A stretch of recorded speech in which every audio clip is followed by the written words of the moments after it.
একটি পরিবার আজকে আমাদেরকে যেভাবে নির্যাতিত নিষ্পেষিত করছে তার জ্বলজ্যান্ত প্রমাণ আমি দেখাতে চাই।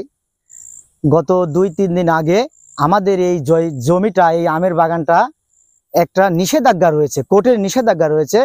কোর্ট থেকে বলেছে সেই আম তোমরাও পারবে না, এরাও পারবে না। মানে অর্থাৎ ভূমিদস্যু আব্দুর রাজ্জাক ওরফে দুলাল এবং আব্দুল লতিফ এবং নজরুল প্রফেসর, এই সমস্ত কিছুর মদতদাতা আমেরিকা প্রবাসী ডক্টর লুৎফর রহমান, সে বিভিন্ন জায়গাতে বলে যে আমি উচ্চ শিক্ষায় শিক্ষিত, আমার পকেটে সকল প্রশাসন রয়েছে। এবং সাবেক এমপি অধ্যাপক আব্দুল কুদ্দুসের মদতে এই আলহাজ আব্দুল লতিফ, নজরুল প্রফেসর এবং আব্দুল দুলাল, এরা বিভিন্ন জায়গাতে চাঁদাবাজি করেছে, বিভিন্নভাবে তারা সন্ত্রাসী কার্যকলাপ করে বেরিয়েছে। এবং গত কয়েকদিন আগে আমার ভাই আব্দুল খালেককে অন্যায়ভাবে যে অভিযোগে ধরা হয়েছে, আমি সেনাবাহিনী ভাইদের, পুলিশ বাহিনী ভাইদেরকে একটি কথাই উদাত্ত আহ্বান জানাতে চাই, আপনারা সরজমিনে আসুন, দেখুন যে আমের বিষয়ে আমার ভাই খালেককে ধরা হয়েছে, অ্যারেস্ট করা হয়েছে। খালেক ভাই একজন ভালো মানুষ, সে প্রান্তিক একজন কৃষক, তাকে এই দেখেন এই আম পাড়ার দায়ে অ্যারেস্ট করা হয়েছিল।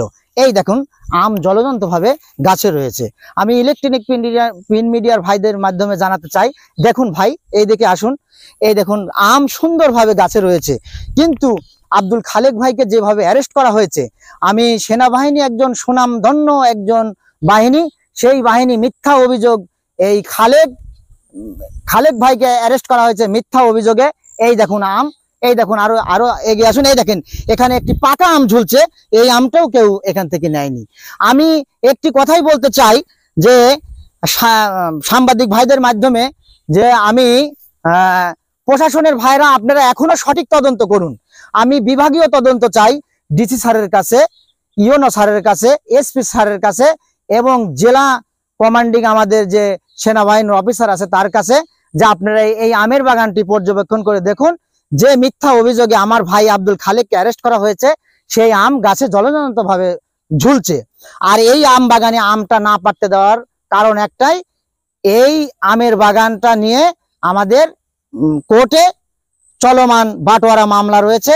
সেখানে এই বাগানের যে জমি, এই জমির পুরে নিষেধাজ্ঞা রয়েছে, ঠিক আছে। আর এই যে আমাদের লতিফ সরকার, দুলাল সরকার এবং দিলীপ, জহর, মনি, এদের পিতা লতিফের পিতা হলো মতিউর রহমান। তারা কতটুকু নিকৃষ্ট সেটা আমি বলছি। এবং দিলীপের পিতা হলো ডাক্তার মহফিল, তারা কতটুকু লোভী আপনারা জানেন। একজন মানুষকে যদি গোটা দুনিয়াও লিখে দেওয়া যায়, তবে বাবার নাম চেঞ্জ করবে না, কিন্তু সমস্ত কাগজপত্রতে এই দিলীপের বাবা ডাক্তার মহফিলের পিতার নাম হলো মানিকুল্লাহ সরকার, তার বাড়ি হলো জুনাইল ইউনিয়ন ভিটাকচুয়া গ্রামে। আর লতিফের পিতার নাম হলো মতিউর রহমান, মতিউর রহমানের পিতার নাম হলো সহিরউদ্দিন, বাগাতিপাড়া থানা, চন্দ্রবল ইউনিয়ন, কলাবাড়িয়া গ্রামে। তারা এই গ্রামে তারা জাগির থাকতো।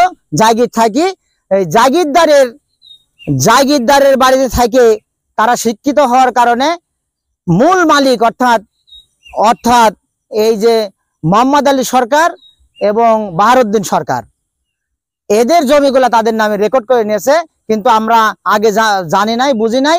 আমরা এখন কাগজপাতি তুলে নিয়ে আসি, দেখি যে মফেল ডাক্তারের পিতার নাম আইডি কার্ডে মানিকুল্লাহ সরকার, কিন্তু খতিয়ানে রয়েছে ডাক্তার মহফিল, পিতা বাহারউদ্দিন। তাহলে একটা মানুষের কয়টা পিতা হয়, আমি জাতির কাছে আপনাদের মাধ্যমে জানতে চাই। আর এই আমের বিষয়ে যে মিথ্যা কেস দিয়ে খালেক ভাইকে অ্যারেস্ট করা হয়েছে, এটা আমি জাতির কাছে বিভাগীয় তদন্ত করে তাদেরকে উদাত্ত আহ্বান জানাচ্ছি। প্রান্তিক গ্রাম, আমাদের গ্রাম অঞ্চল, আইন শৃঙ্খলা পরিস্থিতি যাতে ভালো থাকে, এই ব্যাপারে আপনারা আমের বিষয়টা একটু তদন্ত করে দেখবেন। আপনি আম আরো দেখেন, ওই দেখেন আম গাছে সুন্দরভাবে ঝুলছে, প্রত্যেকটা গাছে দেখেন আম ঝুলছে, এই দেখেন।